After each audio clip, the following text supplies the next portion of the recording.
How many jobs are you missing every week because people can't find you online? Even the best trades business won't grow if your website and Google business profile aren't visible, optimized, and built to convert. I'm Barry, and I help UK trades businesses like yours appear at the top of search results and turn clicks into real jobs. This month, I'm giving away 10 free website and GBP audits. No charge, no catch, just the insights you need to start winning more local jobs. Book a free consultation now. calendly.com/siteace.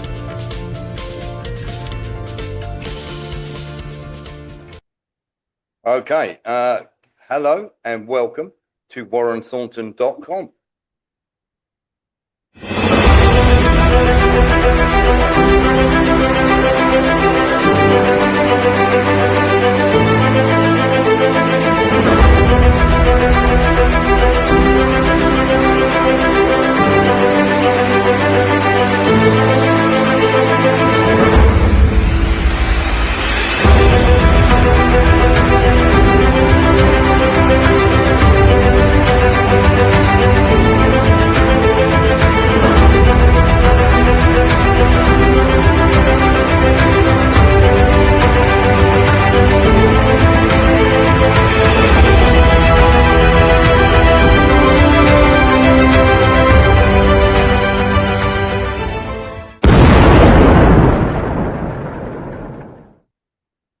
Hello and welcome to warrenthornton.com. As usual, we have a packed show for you this evening, and as usual, it's Tweedy Tuesday. I am joined by James Tweedy, correspondent for Sputnik. Good evening, James. How are you?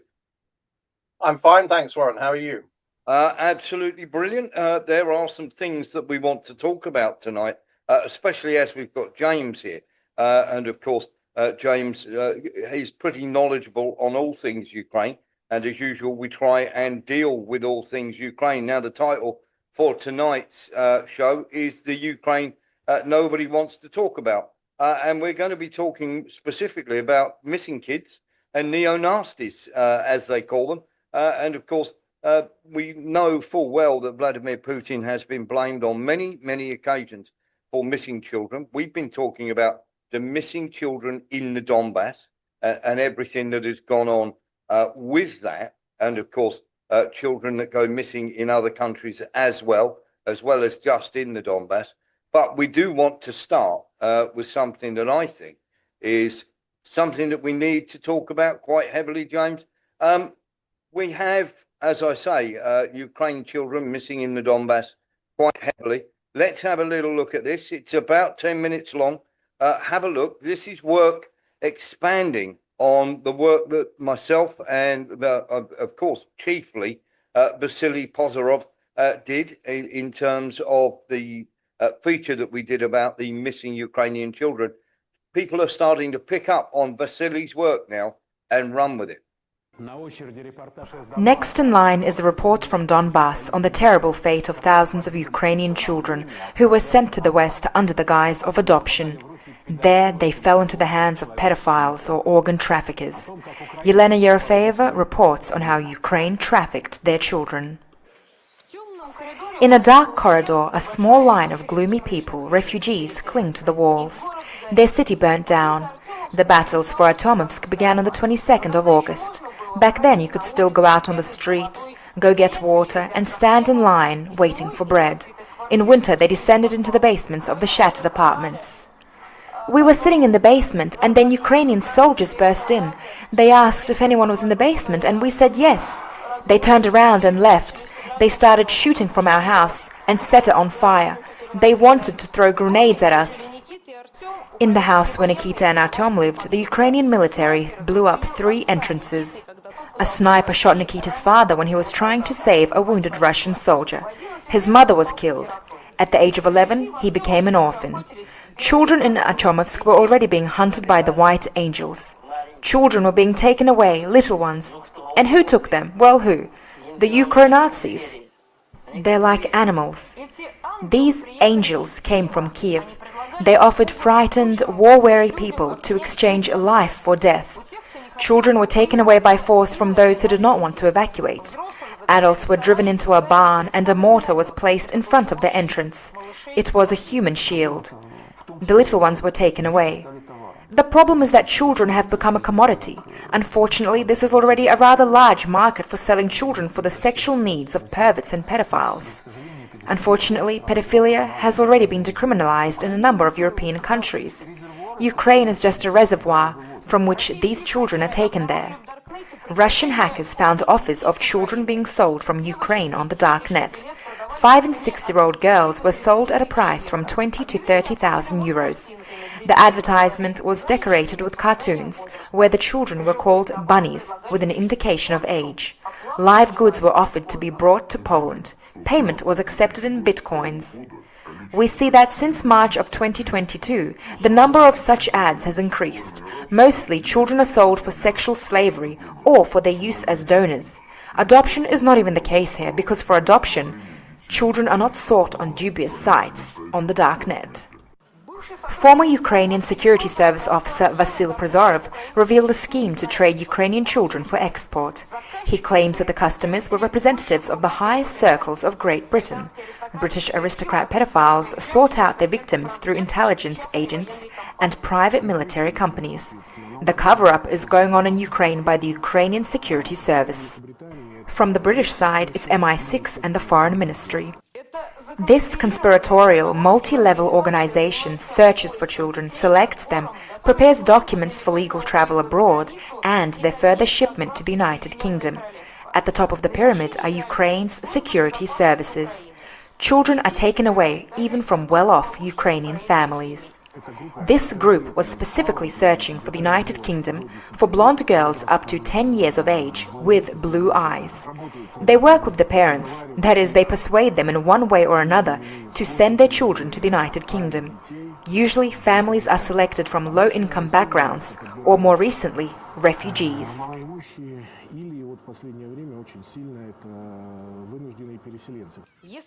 If children are taken to the United Kingdom for the sexual pleasures of the Blue Blood dynasty, they are sent to the United States in the name of scientific discoveries of progressive American medicine.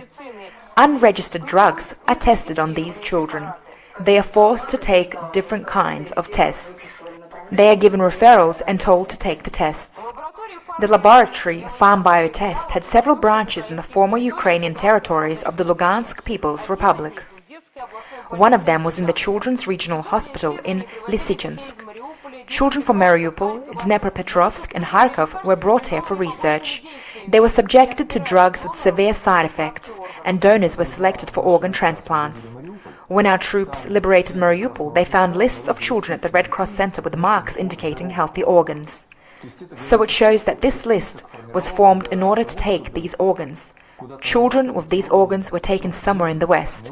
This was done by the International Red Cross in Ukraine.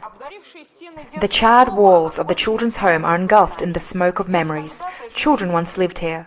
Toys lay strewn under layers of crumbling concrete, children's sandals, dishes for the first and second course, charred bunk beds, all bearing witness to the horrific war.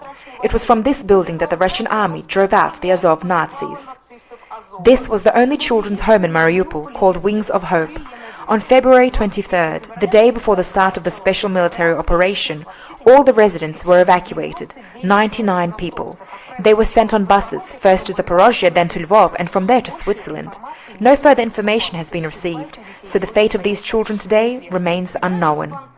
The evacuation was done spontaneously, without even informing the city department, which was the founding entity of this children's home. They left as if for medical treatment. Contact with the children has been lost. They are not strangers to me. They are my children from Mariupol. For me, I don't know about others, but it's like a knife in my heart when a child is taken away from Mariupol. Children have been sent abroad from here before. The priority for adoption was given to foreigners. We found an old album with photos. Starting from the late 90s, children were scattered to foster families in European countries and beyond. Everywhere but Ukraine. France, Germany, Ireland, Canada. How do we know the fate of these children? No one has kept track. We've called some of them. They would say, "I'm plowing like a slave in a stable, waiting for the day I turn 18 so I can escape from here." Did they adopt a boy to America? Yes. Well, why do citizens of Germany, France, and the United States need children from Mariupol? That question remains unanswered. In June of 2014, there were only 28 residents in the Lugansk children's home. When the city started getting bombed, the Ukrainian authorities ordered the evacuation of the residents to the Odessa region. They spent 3 months in a summer camp on the Black Sea. At the end of August, only the director and caregivers returned to Lugansk. They said that until the situation normalizes, the children wouldn't be brought back to Lugansk. So that's how the children in Lugansk didn't return. I have no official data about where the children have been placed, but I've heard through rumors that many of them were adopted or taken abroad.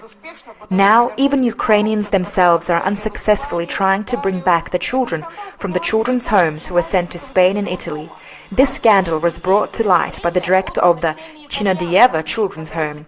27 children were temporarily placed with Italian families, and now these families are refusing to return the children to Ukraine. Despite the court's decision to allow the children to be transported back to Ukraine and sent home for further education, some families are boycotting it, and we are facing this problem now. In 2005, this children's home was involved in a criminal case regarding child trafficking to Italy, but the case was then dropped. In June of this year, an employee of the Chinadieva Children's Home and the head of the Heart with Love Foundation, Denis Vorodi, was detained at the border. He was attempting to take an 11-month-old child to Europe with the intention of selling the baby's organs for 25,000 euros. In Poland, a trial began against a Ukrainian woman named Svetlana Plushko. With 20 years of experience as a foster mother, she managed a family children's home. She rented out her children aged 4 to 16 to pedophiles. In court, she admitted that while the children were being sexually abused, Plushko stood behind a door with a stopwatch. Each session lasted 20 minutes. Not only orphans, not only children who have lost their parents or guardians have become commodities. They are treated like weapons, drugs, gas, cars or timber. Today, Europe is attempting to shift the focus of attention and accuses Russia of child abduction. Supposedly, Russia is allegedly taking thousands of children when entering new territories. However, all children are under control. They are returned to their parents upon request. Maxim and Sonia were brought to Perevalsk from Kupiansk, saving them from the war. Now your mummy is going to come in. Do you remember her? You haven't seen her for a very long time, kids. Your mum missed you. But look, she found you. The mother came from Ukraine to take her son and daughter back. Threats, judgmental looks from neighbors, or even reports to the security service of Ukraine were no obstacle for her. Her children were more important. When Sasha's mum came for him, he started to cry. I don't want to go. I don't want to. Why, my sunshine? Do you want to stay? Well, don't cry, don't cry. Your mummy is waiting for you here. From the right bank of the Dnieper River, they evacuated the Kherson Children's Home back in the spring of last year. They were relocated to the Yolochka Center in Simferopol. This week, a mother who had abandoned her 3-year-old son, Vitya, when he was just a baby, also came back for him. However, there are not many similar cases from that side. Ukraine's policy is designed in a way that if a person starts contacting anyone from the government of the Russian Federation, that person becomes a target for repression. In roughly a year and a half, to put it bluntly, not many parents have come forward and returned here. How many? We have returned around 10 children to the parents in Ukraine. That's all, really. Ukraine continues to conduct business involving children. After the special operation began, 500 babies were taken to Poland and Israel.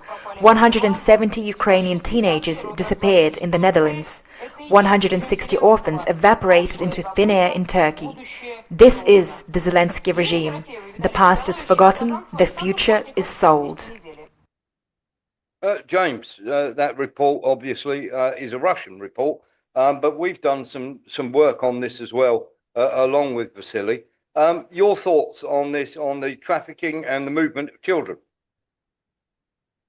You need to turn your mic on, James. Yeah, there's a lack of substance in that, and there's the usual thing of trying to blame the British for everything. Really? In what is an American war? And then what? I mean, and which countries in Europe? That man with the beard. Which countries have decriminalized child abuse? I mean, they say pedophilia, which is that's foot fetishism, because pedo is of the feet, right? But he means child abuse. So which countries have decriminalized child abuse? There are no countries which have decriminalized child abuse. So he's just making it up. So there's a lot of problems with that. There are, I think, you got to, yeah, there's an issue. There are concretely in there is some concrete information in there. There are people who are saying that that their children were evacuated and now they don't know where they are, right? And there are there may be a situation where people are paying to adopt them in other countries, in which case their identities are probably being changed. Their surnames are being changed. They may be given new first names as well, and they become hard to trace. And that may be going on for money. You see, and that's a problem. There is someone going on what they say is the dark web, and then finding some scammers pretending to offer children for sale or something doesn't prove anything. I mean, who are the children? Where are they? That case in Poland, the woman who was running a foster home, were the children there Russian children, or were they Polish children? Or is it just an example of how everyone in the European Union and the UK and North America is a paedophile or something, is a child abuser? You know, so there's all those problems with it, but there are issues, and it takes a long time to sort of get to the point that there's a hypocrisy in accusing Russia, the West accusing Russia of kidnapping children from the war zone, when children have disappeared from Ukraine and ended up in Western Europe, whether for adoption or what, you know. You have to see, near the end they talk about some numbers. I'd like to see lists of names published, so that, and ages, dates of birth and things like that, so you can actually try and trace people. You know, that authorities can actually look for them. They do mention some cases of people. I think they mentioned one case of someone being arrested for trafficking a child illegally. But yeah, there are problems. There's a general point that when you point the finger at someone, there are three fingers pointing back at you. You know, you're often projecting your own guilt onto somebody else. And, you know, I think the question you've got to ask is who is benefiting and why. And if there is a trade in children for adoption, or children for, you know, sex trafficking, or children for, or, you know, organ harvesting even, then who is making the money of it? Is this some way of funding the Ukrainian war effort? Because we're being told that we must cough up, you know, taxpayers' money to fund the war effort, aren't we now? You know, or in the European Union, they're being told that by Ursula von der Leyen. So, what is this about? Who is profiting from this? These are the questions that they don't answer in that report. Okay, Nicholas. Yeah, well, James says paedophilia hasn't been made legal in European countries, but the growing tide is making it more and more acceptable, isn't it? We've got the MAP movement. Yes, the minor attractive person syndrome. Yeah, if we look at recent court cases, or even when the Southport bloggers who put up Facebooks, they had to release many prisoners to put them into jail, and the majority of many of those prisoners were paedophiles. I'm sure. Well, there's a general tide of acceptance of paedophilia within the ruling elite of Europe and within the judicial system, and I think that's why Starmer has put paedophilia and the having of child images.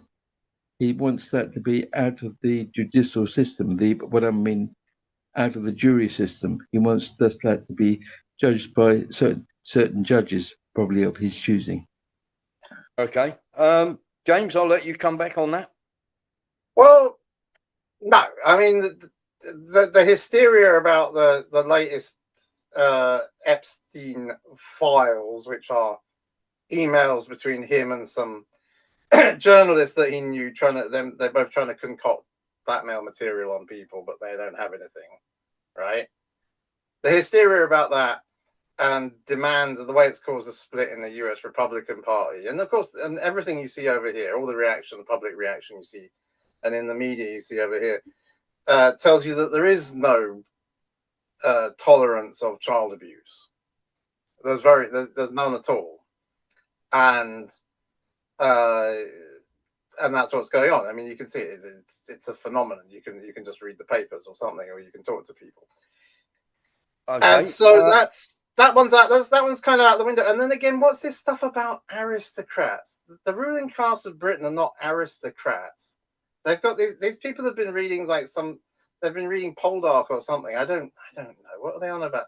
And like what have aristocrats got to do with the government in this day and age? And they think that there's a lot of, I mean, which aristocrats? Most of them are like sort of like renting out their stately homes because they haven't got any money. They can't afford to keep them. They can't afford the upkeep on them. So what is that nonsense about? It's just, I don't know. Anyway, the point is, I wish they would name some more names in that report. That would really help.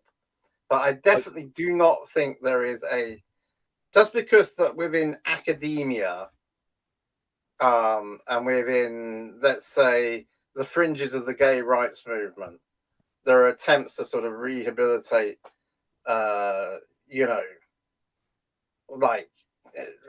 sort of blur the lines on the age of consent or something like that, or just, kind of rehabilitate people who look at certain kinds of images online or whatever, doesn't mean that in public and in politics that there is any actual tolerance for it at all, because there isn't. You can stand up in Parliament and argue for that now. Okay. Nillis wants to come back, and then Eric Jones. Nillis first. Well, James was saying that paedophiles will always be prosecuted, but that's not the case. What about the Rotherham grooming gangs weren't based only in Rotherham, they were countrywide. They're up to 250,000 young girls, many of them being 10, 11, 14. Who was prosecuted for that? Very, very few people. Some of those girls were raped 100 times within a weekend. And if we look at other things like people like John Widger, who was a policeman in the Metropolitan Police, he had cases that he brought to his superiors about young girls being taken out of children's homes and sent into prostitution. When he brought those cases to his superiors, they said, "Forget it, John. This involves politicians." And his actual superior officers put it in the bin. And they said, "If you want to survive, just forget the whole thing." And so there is a general cover-up. Wherever NATO goes, from Bosnia, the Dynacor case, in places like Syria and Iraq with the white helmets, there's been child trafficking, and then again in Ukraine. And I don't think you can say, "Oh, there's no profit. Everybody's being prosecuted," because they're not. Okay. I didn't say everyone had been prosecuted, but I mean, the scandal about the grooming gangs was more that, a lot of people were prosecuted eventually, but it took a long time because there were people who refused to believe it because they thought it sounded racist, and there were other people who didn't want to believe it or didn't want to do anything about it because you know, the culprits were from an ethnic group that voted very heavily for the Labour Party, and in their areas the council was a Labour council and the MP was a Labour MP, and the police knew what side their bread was buttered, didn't they? So that was the problem there, and that's the thing that they still, of course, they're not. This is the, I think this is where the resistance to getting that out in the open now is coming from, because it's going to make the Labour Party look bad, and the Labour Party's in government and they don't want to not be in government in a few years. So that's why they're covered. That's why they did it in the first place, and that's why they covered it up. I don't think you know, all the MPs were involved. In fact, the attempts to try and accuse lots of MPs, current and former MPs, of child abuse fell apart because the main accuser, who was a child abuser himself, was a fabulist, was making it up. That's part of the problem, and that case collapsed, and it was a scandal in itself. What about the 150 Labour councillors that have literally been convicted of having child images? A lot of people do, yeah, and they're getting more effective. I mean, but they have that. You say they've been convicted. Well, they've been had up in court. They've been found guilty or pleaded guilty. Yeah, so they've been discovered, and they've been prosecuted, and they've been convicted. Yeah. So there hasn't been no jail terms though, James. Okay. Wouldn't that be a tacit acceptance?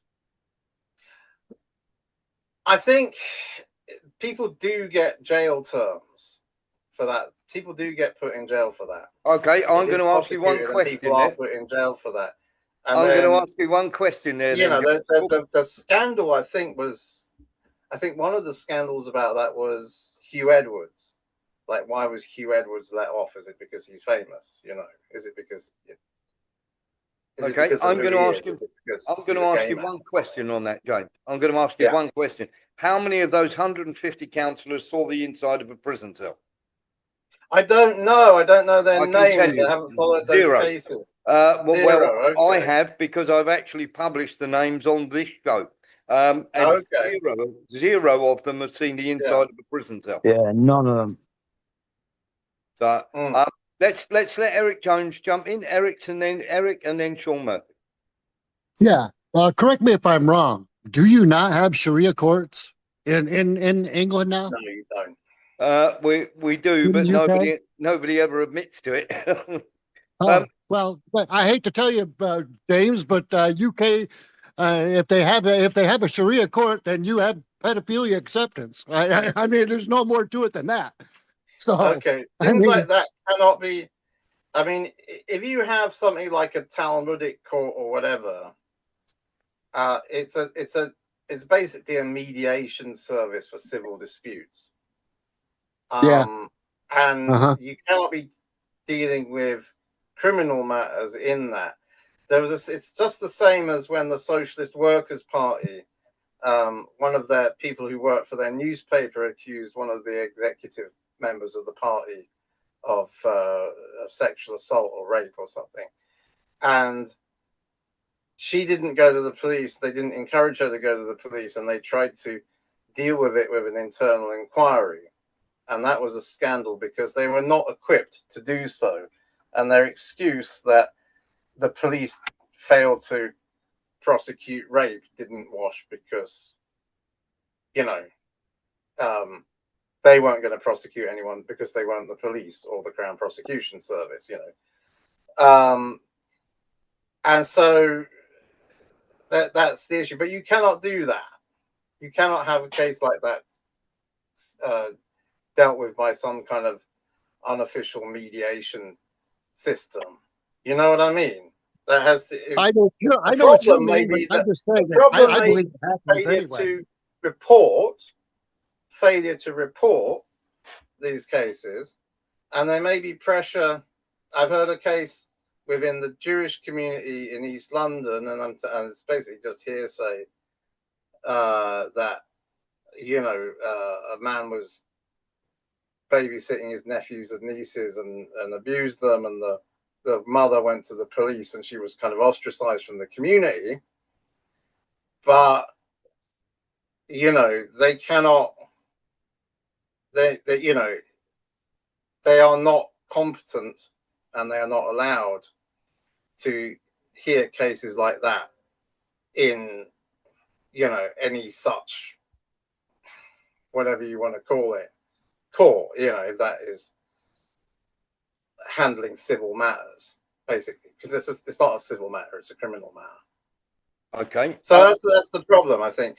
The point here is there is a hypocrisy. I mean, the point, the report takes a long time to get to it, but there is a hypocrisy in accusing Russia of abduction and attempting to prosecute Vladimir Putin. Yes. And the women, I think she's the children's ombudswoman of Russia, at the ICC, the International Criminal Court in The Hague, and those warrants are still outstanding, I believe. They are. When, of course, neither of those people are directly involved in the evacuations. You're saying that, and then when there are accusations by parents in Ukraine that their children have been taken away and have disappeared and are maybe being sent for adoption in places as far away as Spain. And then there's no hoo-ha about that. And there's no attempt to trace, where the money's going, who's benefiting from it. Is it people in the Ukrainian government or lower down in the state, in the Ukrainian state? And, and nobody cares, basically. They don't care because they hate Russia and they love Ukraine because it's fighting Russia. That's the basic problem. They could have just said that in the report, to be honest. Okay. The thing I have with that, and I am going to get a bunch of names for you, because I'm going to get that. I'm going to get the lady to actually come on here, because there is in the work I did with Vasily, we found that there were more Russian children missing than anybody ever wants to admit to, and the reason for that, I suppose, is what you were saying there. But there are an absolute ton of missing children in the Donbass. And there's the figures that we've actually got that was broken down. Vasily gave those to me as well. He's done a lot of work on this. And we are talking a good 9,000 children out of 63,000 that were displaced by the war just in the Donbass alone. And I think we need to have somebody somewhere telling us exactly where those children have gone. And just because it's Russia doesn't mean, a Russian child is just as worthy as one from Palestine or Israel or whatever. Sean Murphy's waiting to speak on this for a while. Sean Murphy. Well, I'm trying to remember what it was, but I believe the thing is, it is the rich and powerful in this country that are paying for these children. It's not your average working man on the street who hasn't got the money. It's the politicians. It's the people high up in business with plenty of money, disposable income that they can hide, that they don't need to account for. They're the people that are paying for this trade in children. So, and obviously, I'm not saying all the aristocracy, but a good percentage of them. Okay. Look how many lords and ladies there are in the Epstein address book. Okay. We shall get into that in a minute. Thank you very much for that. Lee Williams is waiting. Is there two companies? I don't know if anybody knows what they're called. One's called a drone, and one's called Chrome. Has anybody noticed that? Because that's been going for a little while now. Yeah. I understand what you're talking about. You're talking about adrenochrome, but of course you have to show some how can I put it? We're going down the levels here where we've got to be able to go, yes, this person was definitely doing this stuff with adrenochrome or whatever. And I would back James up on that. You have to show proof. We can show proof that 9,000 children have been smuggled, that have left the Donbass and have not been returned to the mothers. If you've got some proof of adrenochrome leak, bring it to me. I'll publish it. Nilis. Yeah, these people are high up because we know it goes on. Sorry, Nilis, 2 seconds. Yeah. We know it goes on, and we know that such a thing exists. You need to be able to bring proof. Nilis, on you go. Right. I think also, as we know from Epstein's Island, they want people to be compromised. Just for reasons of blackmail. Yes, it's a bit like Mrs. Thatcher's chief whips. He said many years after his retirement, he said, we always liked it when we had a paedophile because we knew we could have him under control, and there wasn't any prosecution. What? Who was that? Tebbit? No, it was Forsyth. He was one of Mrs. Thatcher's chief whips. Okay, just clearing up who it was. He said that many years after his retirement, he said we always, paedophiles were very welcome because we had them under our thumb. We could get them to vote any way we wanted. Okay, and I think the whole thing goes through the whole of the system as well. Yep.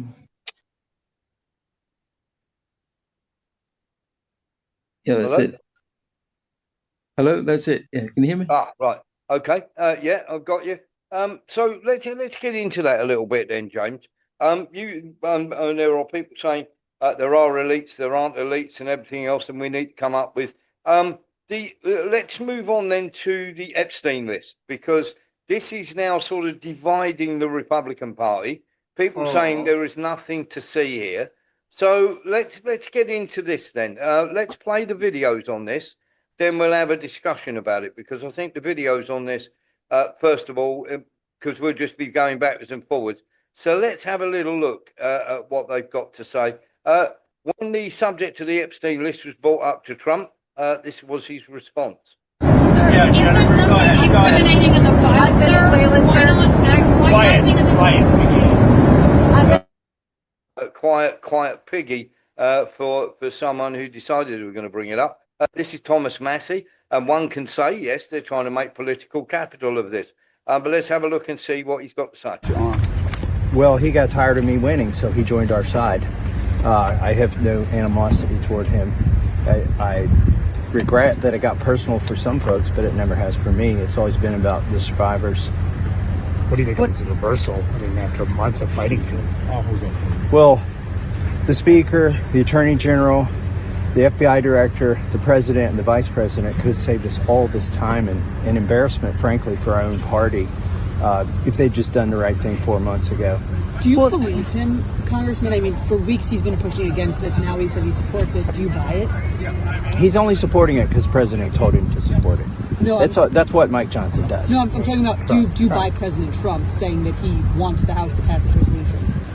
Well, I'm concerned that now he's opening a flurry of investigations, and I believe they may be trying to use those investigations as a predicate for not releasing the files. That's my concern. Do you think they'll try to block it? Well, they will. I'm afraid they're going to try to use a provision of the law that allows you not to release these materials if they're subject of an ongoing investigation and would harm, and the release of which would harm the ongoing investigation. So what do you think this is all about for President Trump? First he was blocking this, pushing Republicans to block this for so long. Now he's reversing course, and he has the power to release the full files anyway. Well, it's pretty simple. For 4 months, he thought the best thing for him was to keep the files secret, and somebody convinced him that the best thing for him was to release the files. And if they're serious about it, they should release them right now. It's that simple. Why do you think he is working so hard not to get them released for so many months? What do you think the real reason is? These files implicate billionaires and friends of him, of his, and political donors that he's trying to protect. And Epstein also had close ties to our own intelligence agencies and Israel's intelligence agencies. That's why there's so much effort in trying to stop this. And I do believe they'll try to stop it somewhere else. And that's going to backfire on them too. So the president's saying he'll sign it. You don't buy that? No, I think he'll sign it. I want to be there at the signing party. Think he'll be invited? I've never seen somebody not get invited to sign their own bill. But what about just a personal nature of this? I mean, again, he goes after you, your wife, calls Marjorie Taylor Greene a traitor. Let's be clear, he went after my late wife and my current wife. What do you think about that? I think it's a new low for him, but again, we laughed it off. It's more to his detriment than mine that he, put something like that out. But I think it was beyond the pale, and if that's what it took for him to go that far to realize he needs to support this instead of opposing it, then that's okay. And by the way, my wife has laughed about it. She did tell me to invite Trump to the wedding, and I didn't, so she blames me for him getting mad. Are you optimistic this will pass tomorrow? Yeah, I think it's going to pass. I think it's going to pass with a veto-proof majority. Do you think the speaker will support it? I think begrudgingly he has to at this point. Congressman, you obviously had your differences with President Trump in the past, but Congressman Greene was one of his closest allies, one of his strongest supporters. What do you make of the fact that over the Epstein files it prompted this such a public and searing breakup? Well, Marjorie represents the base. I mean, she represents what we campaigned on, more so than me, even the populist movement that, brought Trump into the White House. And when he told his supporters that they're no longer his supporters if they still want the Epstein files released, he lost a lot of supporters, but Marjorie didn't. And she, she's in favor of finding justice for the survivors. And so she won the argument. So there's that video, and there's one more that we need to have a look as well. Here we go. This is Marjorie Taylor Greene. While I want to see every single name released so that these women don't have to live in fear and intimidation, which is something I've had a small taste of in just the past few days, just a small taste. They've been living it for years. But the real test will be, will the Department of Justice release the files? Or will it all remain tied up in investigations? Will the CIA release the files? Will a judge in New York release the information? That's information that needs to come out. And will the list of names that these women privately hold, and they hold it because of their fear in their heart of what would happen to them if they release it on their own, will that list of names come out? That's the real test. So I want to thank Thomas Massey and Ro Khanna for your bravery in doing something that is much needed in America, crossing the political aisle that has become bigger than the Grand Canyon in America. But these men crossed that aisle on behalf of these women. And that is more of what is needed today in America than ever in our history. So thank you so much. Who's next?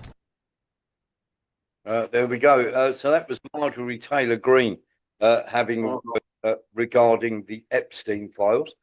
We should have James Tweedy back with us in a minute. His camera appears to be off. There we go.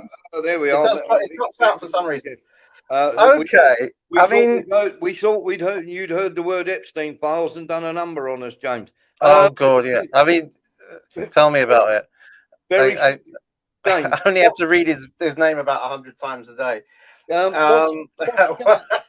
What's going to happen then? Because there are. Let's get this absolutely clear here. There are people using the Epstein files as a political football, both Democrats and Republicans. However, there is another side to this, that this was a sex predator who had a massive book of names, which has been published in 2008. The book is entered into evidence, and all the names are out there for everyone to see. On Sunday night, we went through A to C in literally Epstein's book. We've nominated more people that were friends with Epstein. We're not saying that they did anything wrong, but they can then come out and say, no, we didn't know anything. We didn't see anything. Okay, why they will have is to do this? it at once. Why Look, is the it such a point, problem, James? If there's nothing to think, see here, why not release all the files? yeah, I don't think those people were even his friends. That was his business address book, and possibly most of them weren't even his clients. It might have been cold calling them. Okay, so why not? You see, that's the thing. That okay, that's how it. That's an example. Okay, so the next thing is what we've had in the last week is these leaks of some emails that were between Jeffrey Epstein and this journalist called Wolf, who's Michael Wolf, piped up as an award-winning author, but he's a journalist. He's not. He's a muckraker. Yeah. Yeah, exactly. But right. And so Epstein and him are discussing things, and Donald Trump is mentioned in a couple of them.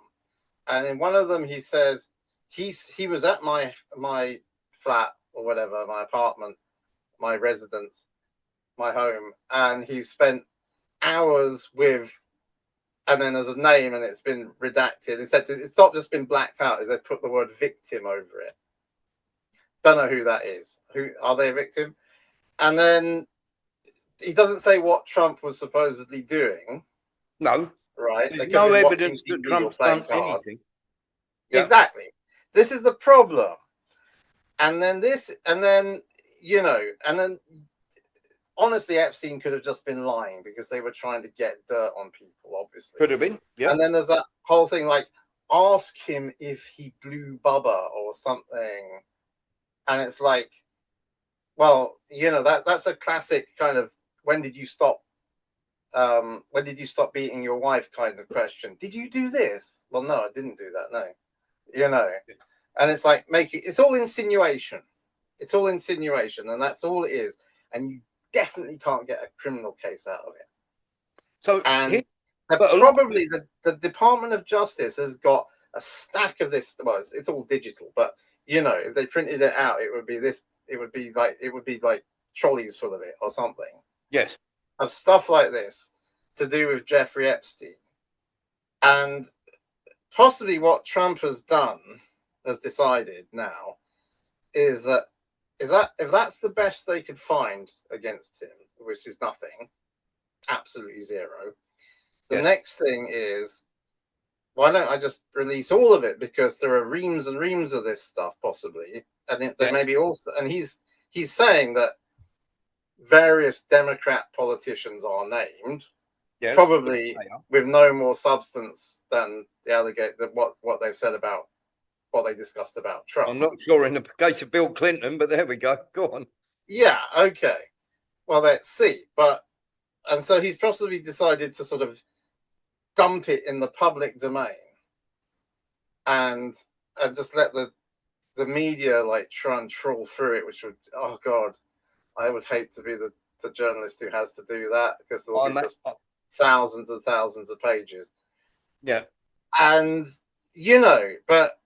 and just create this media circus where everybody everyone is getting smeared. Everyone's getting tarred with the brush, although there's nothing.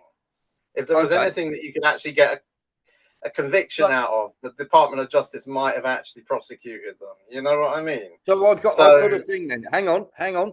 Let me come back to that, because in 2008 there were 17 NDA indictments, or NDA, should we say, given out to victims, non-disclosure agreements with sums of money, and we don't know what those sums of money were. So that those cases would not be brought. So if there's nothing to see, have they, with the NDA agreements, have they got to redact those names? And if Trump turns around now, they're going to redact all the stuff that should be there. Is going to be missing, isn't it? Thomas Massey is complaining about the principle of sub judice, that sub judice, because if there's a case going on or an investigation going on, then the evidence is sub judice, and you have to keep it out of the public domain because it prejudices the case and you can't use it in court. Yes. You see, so, and that's normal, and okay, he's trying to suggest that they might do sort of not,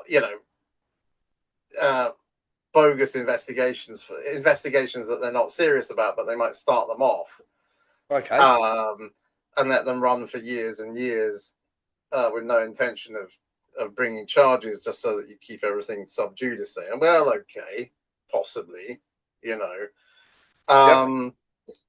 it's possible that they might be, because in Britain, you know, in Britain, the director of public prosecutions is supposed to be non-partisan. A previous one is now the prime minister, but they're supposed to be non-partisan and impartial, right? But in the USA, the attorney general is does the job of the DPP here, and that's a member of the cabinet, and you know, a partisan appointee.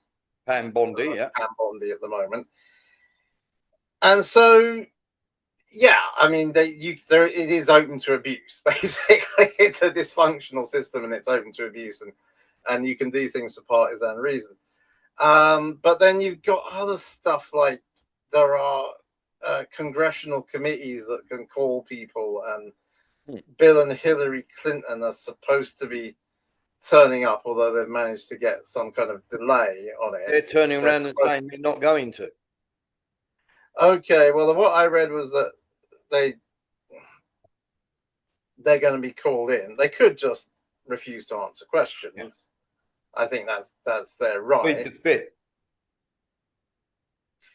But you know, exactly. Like the general right not to answer questions if you know and incriminate yourself. Well, taking the fit with your own mouth, basically. But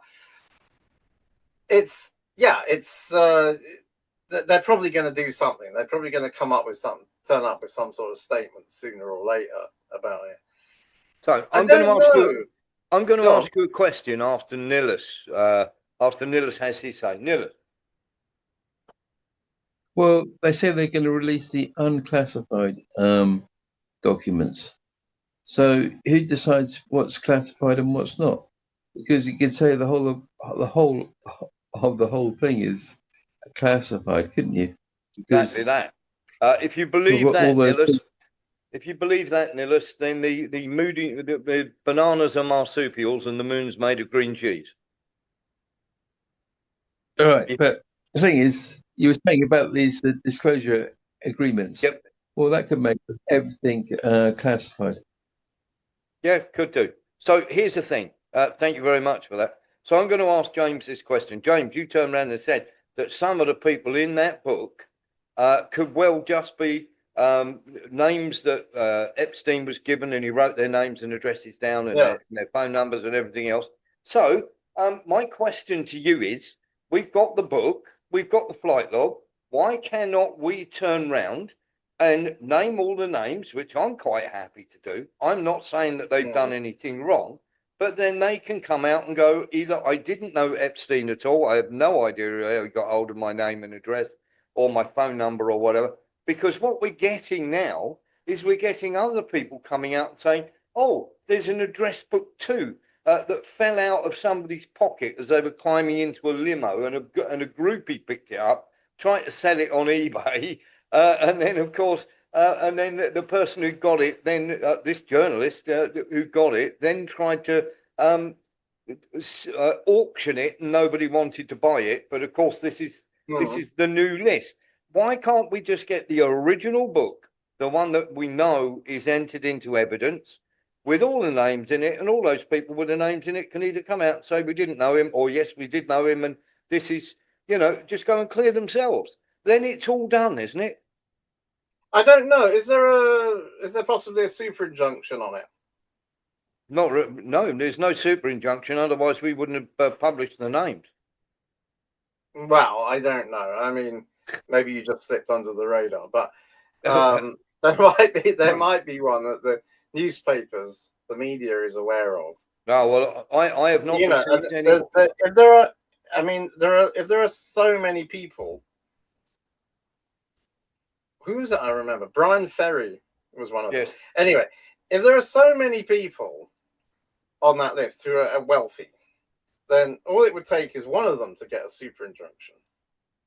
Yeah, you see, and then there are so many that the chances of one of them deciding to get a super injunction against Epstein's stockbroking client list being made public, for instance, is quite high. Yeah. So there might be something out there. There is, there's a general point that, I don't know. If there are if there are lots of people on the list, you know, let's say there's an equal number of US Republicans and US Democrats, or an equal number of Tories and Labour, you know, Tory donors and Labour donors, or whatever, or politicians, then nobody wants it to come out, do they? That's the thing. I mean, some people do, but none of the major political parties want it to come out.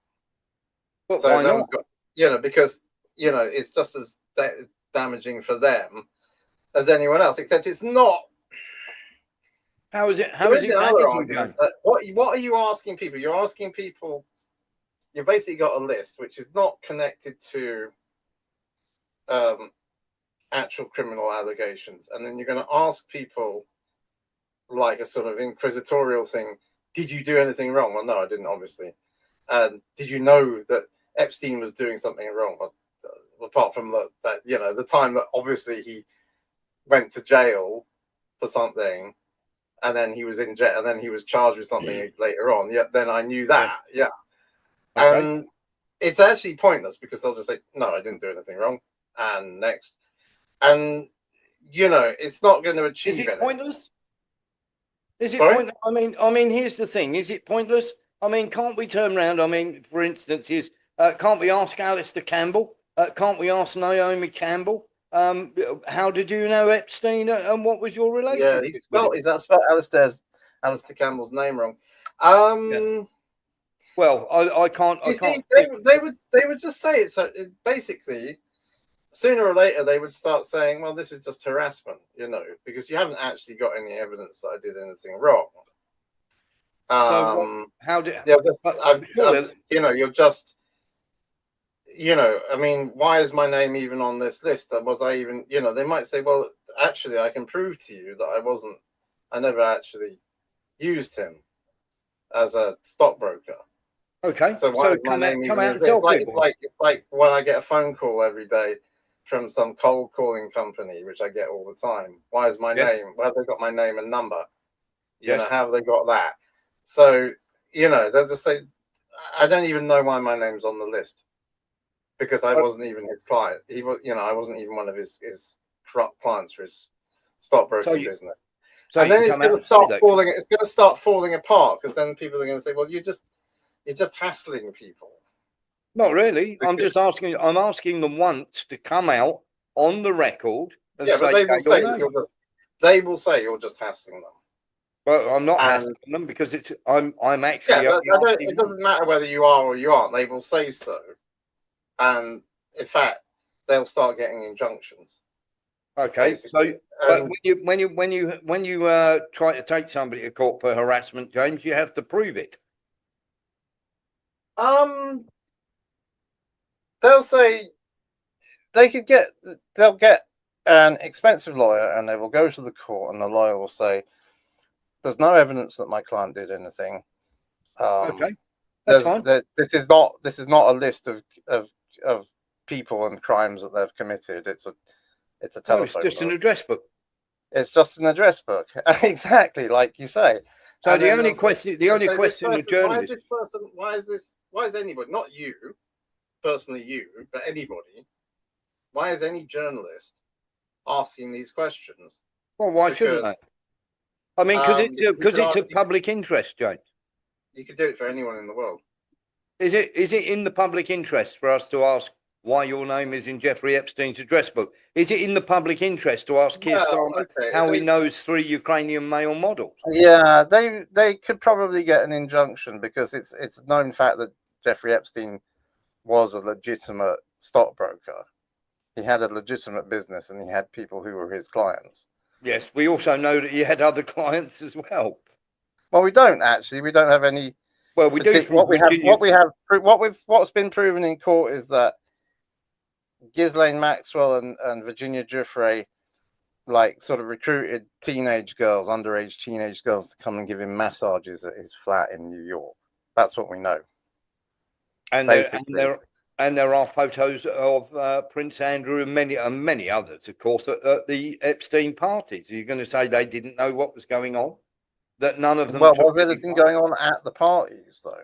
Well, let's. That wasn't the evidence. That wasn't the evidence given in court. It wasn't happening. The people in the books, James. The people in the book, James, can come out and say nothing went on. I mean, where do we draw the line when we say this isn't in the public interest? You want to know why the journalists at the Times and the Telegraph and the Mail and the Mirror and the Sun aren't doing this? I mean, I think one is I'll give you the reasons. One is people on both sides, from all the major political parties, maybe, or who are donors to those parties, are implicated. And possibly the owners of newspapers. Yeah, maybe. You might be able to find some in there.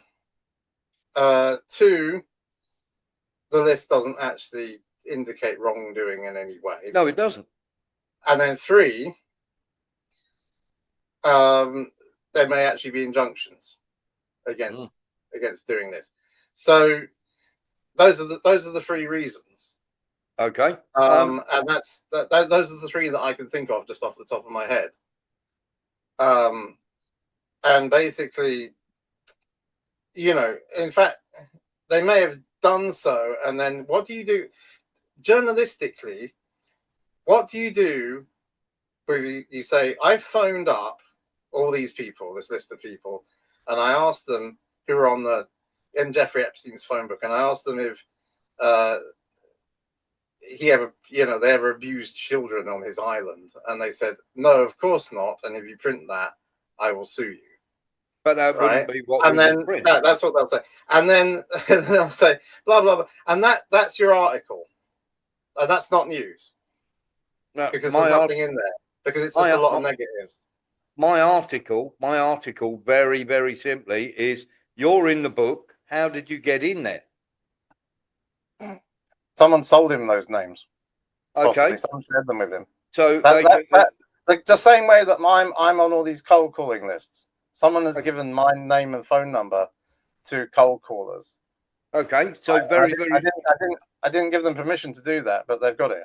Very simply, that is a plausible explanation for why. Okay, so let me put it this way, James Tweedy. I'm going to put it this way: if I come up to you and I say, James Tweedy, your name is on a cold calling list, how did that come about? And you turn around and you go, Warren, I don't know. I'm happy with that explanation. So why can't we have that explanation from them? I tell you what, it's just not newsworthy. Without a super injunction, I think it is. So I'm going I don't know. Maybe there is a super injunction. All I'm saying, this is total speculation, but this thing is knocking about in the public domain, kind of. Yep. Right. And there's a lot of wealthy people on the list, and people who are would be in a position to obtain a super injunction against its publication, because it is defamatory, by the way. What, asking why someone's name is in Jeffrey Epstein's book? Because it makes people think that defamation is not a lie. Defamation is when you say something publicly that would make another person about a second person, that would make other people think ill of that person. And if you say, in the present climate, as you see in the news, as you see with all this circus, this madness about this thing, if you say that somebody even knew Jeffrey Epstein, like they knew him, he worked for them as a stockbroker, or they went to a party with him, right? Yep. Like there's a video of Donald Trump at a party thrown by Jeffrey Epstein or with Jeffrey Epstein or something, and this is bandied about as proof that Donald Trump is a child abuser. No, right? I mean, I've met Hugh Edwards. If you say that somebody is on that list, okay, right, then that is defamation, and they would say, is it say, defamation? They are on the list. You can say it's true. They are on the list. That's your defense, right? Okay, and let's hear from Nillis. Yes, it's true, but let me finish. It's true, but it's an invasion of my privacy. Okay. And then the court might rule in their favor, and their lawyer is better than yours because they've got more money. Okay, let's hear from Nillis. Then I'm going to have my say. Then we'll have the break, and then we'll get on with the second half of the show. Nillis. Well, James is giving a whole list of reasons why Epstein wasn't mentioned in mainstream. Well, mentioned in the mainstream media, but I think there are agendas within the mainstream media. It's like we're not being told about the truth about what's happening in Ukraine. We're not being told the truth about climate change. We're not being told the truth about the COVID thing. And there may be, you may be right, there may be a conflict of interest with some of the newspaper editors or the people who own, say, CNN or Paramount, Nillis, that are just buying Paramount. Yeah, quite often you hear retired journalists saying, we had this story and we took it to the editor and he just shelved it. Yes. Yeah, that's going to happen, I'm afraid. Thank you very much for everybody who is watching for the first hour. We're going to play this. If you like what you hear, the fact that we're actually trying to dig away at the truth, pop across to warrenthornton.com. We can't show you some of the stuff we're going to show you in the second half on mainstream media, especially on X, now that seems to be not under Musk's control anymore.